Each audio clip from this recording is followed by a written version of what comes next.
Howdy all, Nurse Dude here, and today we have the M&P meme, or the meme-and-P as I've been calling it.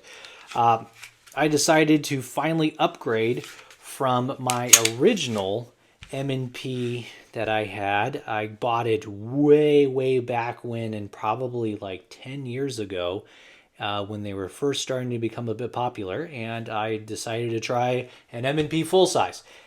Absolutely loved it. It was a great pistol, and I have so many rounds through it that it's not even funny, and you can barely see the rifling from it because I shot so many bimetal rounds through it, primarily probably Tula, back when stuff was cheap. And then because I liked it so much, we had bought shields, and now we have shields and bodyguards, and the only pistols that I own, short of maybe one or two, are M&Ps. We've always liked them, or excuse me, Smith & Wessons, primarily M&Ps. We'll kind of talk about it and what I thought with getting it and kind of why I decided to go with this particular setup versus others, and we'll go from there. So it is a M&P full size 2.0. It's pretty much stock, as you can see, as far as the internals, nothing really too fancy. With the barrel, it did come threaded from the factory, with the elephant in the room being the flash hider. I have always wanted to put a flash hider on a pistol. Don't ask me why.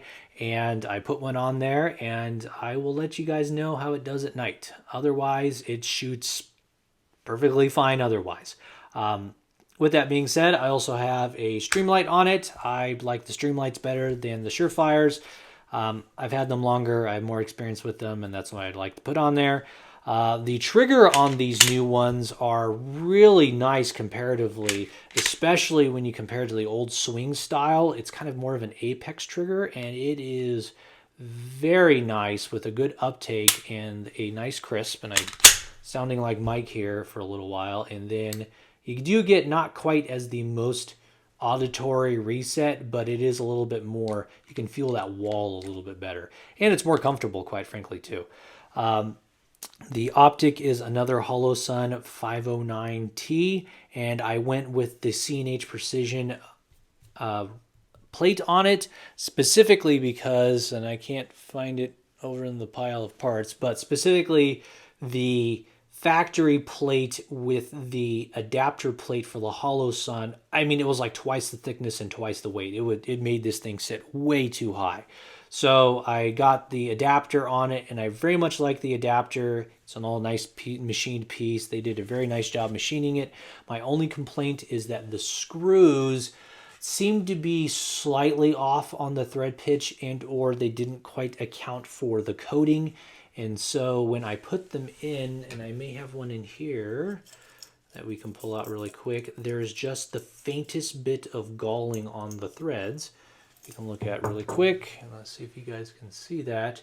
The faintest bit of galling on the threads that you can just barely see there. I do not think that it is the wrong thread pitch. I just think the tolerances are slightly off, especially when you consider the fact that this is a probably, machined, threaded item versus where this is probably a Swiss screw item. So this probably is done by whatever vertical mill that they're milling this on, and then they go in with a quick form tap and they go through with it. Whereas this is probably on a Swiss machine, where that means that they have a bit that comes in and actually forms it, as opposed to a tap that goes in. So there might be just a little bit of tolerance difference there, but needless to say, I left it in there once I screwed it in, and I did not unscrew it. So that's probably my only gripe with it. Other than that, the pistol's nice. It supports in your hand very well. The optic actually balances pretty well comparatively to the light and the flash hider. It does look absolutely ridiculous in my holster, as you can see from the flash hider sticking out. And you can just barely notice it in the Safariland that I have, that I normally will carry when I'm doing fun stuff. So overall, I very much enjoy my M&Ps. I really like this guy, and I look forward to having, another thousands upon thousands of rounds through it. And when you put the extended bag in it, it looks like a freaking meme gun. So how else can I complain about that, right? So there we go. So there's my M&P9.